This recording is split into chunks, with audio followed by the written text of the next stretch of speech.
এই মুহূর্তে দাঁড়িয়ে যে পরিস্থিতি বাংলাদেশের ভাবাচ্ছে গোটা বিশ্বকে, ডোনাল্ড ট্রাম্প ইতিমধ্যেই সেটা প্রকাশ্যে এনেছেন এবং তিনি আরো যে কথা খুব স্পষ্ট করে বলেছেন যে বাংলাদেশের যে অবস্থা চলছে তার যথেষ্ট তথ্য প্রমাণ হাতে এসে পৌঁছেছে। তুলসী গাবার্ডের বক্তব্যে পরিষ্কার, এমনকি আমেরিকার তরফ থেকে যে একাধিক বক্তব্যগুলো সামনে উঠে আসছে সেখানেও পরিষ্কার। তাহলে কি এবার আফগানিস্তানের ধাঁচে বাংলাদেশকে নিয়ন্ত্রণ করতে চাইছে আমেরিকা? সেই পথেই কি এগোচ্ছে? একদম। এটার জন্য তো আমেরিকা বা অন্য কেউ দায়ী না। এটার জন্য এই যা বাংলাদেশের যে জঙ্গি জিহাদি যারা ষড়যন্ত্রের মাধ্যমে ক্ষমতায় একটা সরকারকে উৎখাত করে ক্ষমতায় এলো, তারা তাদের নিজেদের পাপের ফসল এটা। তারা যেভাবে মানুষের জানমালের যে ক্ষয়ক্ষতি করেছে, নিরাপত্তা একেবারে বাংলাদেশে যে অবস্থা চলছে, আপনার কেউ নিরাপদ না। এবং একটা নারী নির্যাতন, নারী ধর্ষণ যে কি অবস্থায় পৌঁছে গেছে, মানুষের জীবনের কোনো মূল্য নেই, কারো কোনো নিরাপত্তা নেই। এবং এরা প্রত্যেকটা কাজে তারা জঙ্গি জিহাদি। তারা সেই আফগানদের মতো, সেই হামাসের মতো আফগানদের মতো তারা সেই একটা ধর্মীয় উগ্রবাদ যেটাকে বলা হয় সেটাই এখানে চালু করছে। এটা ইউনূসের নেতৃত্বে, ইউনূস না বুঝে করছে এ কথা কোনো অবস্থাতেই বোঝা যাবে না। যে সে যখন প্রধান এবং একজন নোবেল লরেট বুঝতে পারে না যে এখানে সে কার আন্ডারে, কার উপরে বসেছে, কে তার উপরে ভর করেছে আর সে কার উপরে ভর করছে, এটা পৃথিবীকে এইভাবে বোঝানো যাবে না। বাংলাদেশের যে নিকট এই অতীতে যে ঘটনাগুলো ঘটে গেল, মানে সে 5ই আগস্টের পর থেকে এই জঙ্গি জিহাদিরা ক্ষমতায় আসার পরে যেভাবে সংখ্যালঘুদের উপরে নির্যাতন, তারপরে নারী মন্দির পুড়িয়ে দেওয়া, তারপরে সেই ইয়ারকে অ্যারেস্ট করা, এখনো তাকে জেলখানায় পুরে রাখছে। তো তারপরে বাংলাদেশের যে হল শুধু হিন্দু বা শুধু বৌদ্ধ খ্রিস্টানরা, সারা দেশের গোটা মানব সমাজ এখন একেবারে একটা দুর্বিষহ জীবন। এরা তাদের ঘরের ভিতরেও নিরাপত্তা নাই, রাস্তাঘাটে নিরাপত্তা নাই, কোথাও মানুষের নিরাপত্তা নাই।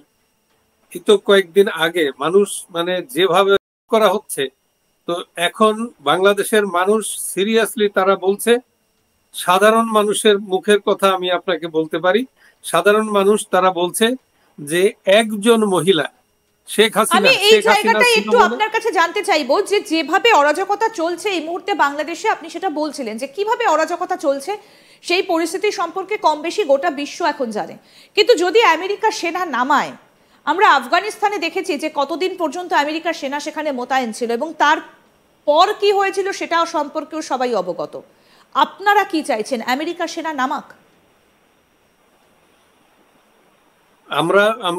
আমাদের চাওয়ার উপরে কিন্তু কোনো ইয়া হবে না। কারণ এখন বাংলাদেশে যারা আছে তারা আর বাংলাদেশের মানুষ কোয়াইট ডিফারেন্ট। আমরা চাইলে কাজ হবে না। কাজ হবে কোনটা, যেখানে সারা পৃথিবীতে ওয়ার অন টেরর চলে।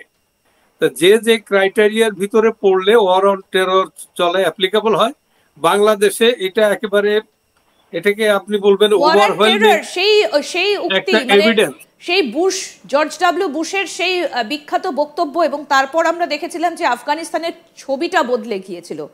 তাহলে কি এবার বাংলাদেশের ছবিটা সেই ধাঁচেই বদলাবে?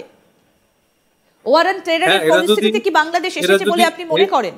এরা এই জঙ্গি জিহাদিরা যদি যতক্ষণ পালিয়ে না যাবে, এরা যতক্ষণ এদের পতন না ঘটবে, ততক্ষণ পর্যন্ত এরা সেই অবস্থায়, এখন তারা তো শুরু করে দিয়েছে অলরেডি। সারা বাংলাদেশে আপনার স্বাধীনতা আপনার থ্রেটেন। তারা বাংলাদেশের স্বাধীনতায় বিশ্বাস করে না, বাংলাদেশের মুক্তিযুদ্ধ তারা মুছে ফেলতে চায়, সংবিধান ছুঁড়ে ফেলতে চায়, আমাদের পতাকা, আমাদের জাতীয় সঙ্গীত, সব কিছুর উপরে, আমাদের ভাষার উপরে তারা হাত দিছে। যারা পাকিস্তানিরা প্রথম পাকিস্তানের জিন্না সাহেব যখন বলছিল যে Urdu shall be the state language of Pakistan, সেই থেকে তো সে আপনার শুরু হলো, আমাদের ভাষার আন্দোলন, শহীদ হলো কত মানুষ। সেই শত শত শহীদের রক্তের বিনিময়ে আমরা অর্জন করলাম আমাদের বাংলা ভাষা, তারপরে ভাষার থেকে স্বাধীনতা। এই সব কিছু ওরা মুছে ফেলতে চাচ্ছে। তো এরা এরা মানে তারপরে নারীদেরকে স্কুল কলেজ ইউনিভার্সিটিতে যেতে দিবে না, তাদের বোরকা পরে চলতে হবে, ঘরের ভিতরে সেই অবরোধ বাসিনী করে রাখবে।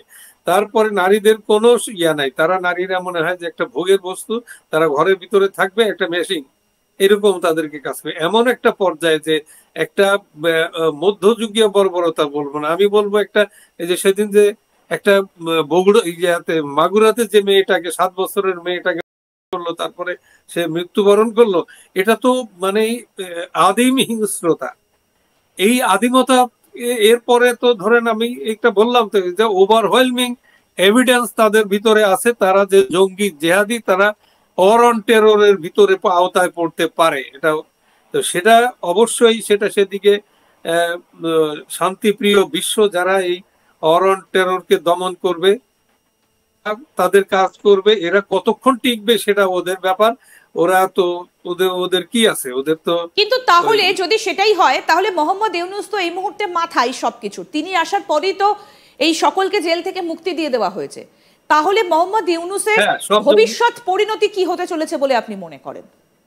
এই কথাটাই আমি আপনাকে বলতেছিলাম যে যে জঙ্গি জেহাদিদের গত 10-12 বছর ধরে জেলখানায় ঢুকিয়ে রাখা হলো, তাদের পানিশমেন্ট দেওয়া হলো, জেল দেওয়া হলো, এই শেখ হাসিনার গভর্নমেন্ট তাদেরকে যেভাবে শক্ত হাতে দমন করলো, হলি আর্টিজেনের ঘটনাটা আপনারা জানেন, সারা পৃথিবী জানে, সেটাকে যেভাবে দমন করছে শেখ হাসিনা। এখন সাধারণ মেয়েরা বলছে যে শেখ হাসিনা ছিল আমাদের নিরাপত্তা ছিল, শেখ হাসিনা ছিল আমার স্বাধীনতা ছিল, শেখ হাসিনা ছিল আমার সবকিছু ছিল, আর শেখ হাসিনা নিয়ে নাই, এখন আমার কিচ্ছু নাই, এমন ভাবে রাস্তাঘাটে চিৎকার করে মানুষ কাঁদছে। এই অবস্থায় ধরুন অর অন টেরর তো শুরু হতেই পারে। এবং তুলসী গাবার্ড যে বক্তব্য দিয়েছে, এটা তো তুলসী গাবার্ডের বক্তব্য, এটা তো আমেরিকার তার পরিষ্কার তাদের মতামতের প্রতিফলন ঘটছে তার বক্তব্যের ভিতর দিয়ে, আমেরিকার সিদ্ধান্তের প্রতিফলন এটা আমি বলবো। তো আমেরিকা যখন এই অর অন টেররের পক্ষে থাকবে, ভারতকে সাথে নিয়ে একসাথে যখন পৃথিবীর কোন দেশ এইটার বিরুদ্ধে, এই শান্তি প্রতিষ্ঠার জন্য যে অর অন টেরর, এটার বিরুদ্ধে কোনো দেশ যাবে না, এটার পক্ষেই থাকবে সব দেশ। হ্যাঁ, ইনুসের সাথে মানুষের সম্পর্ক আছে সারা পৃথিবীতে বিভিন্ন ভাবে, কিন্তু সেই মানুষগুলো এই অর অন টেরর করার জন্য ইনুসকে সমর্থন করবে না। বিষয়টা ইনুস বুঝতে পেরেছে, বুঝতে পেরে এখন মোদিজির পিছনে ঘুরছে, কিভাবে মোদিজির সাথে দেখা করা যায়, কিভাবে মোদিজিকে বুঝিয়ে যদি কোনো একটা মাপ পাওয়া যায়, এখান থেকে রেহাই পাওয়া যায়, এর জন্য উনি চেষ্টা করছেন।